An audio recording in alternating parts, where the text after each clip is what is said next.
हे सर्व अनुसूचित जाती SC आहेत. मग मात्र प्रत्येक वेळी बौद्धांनीच का पेटून उठायचे?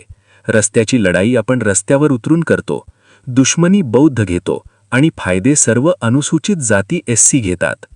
समाजातील वरील अनुसूचित जाती SC 13% आरक्षणाचा फायदा घेतात. आता तुम्हीच ठरवा, आरक्षणाचा फायदा जास्त कोणाला होतो? बौद्धांना होतो की इतर जातींना होतो?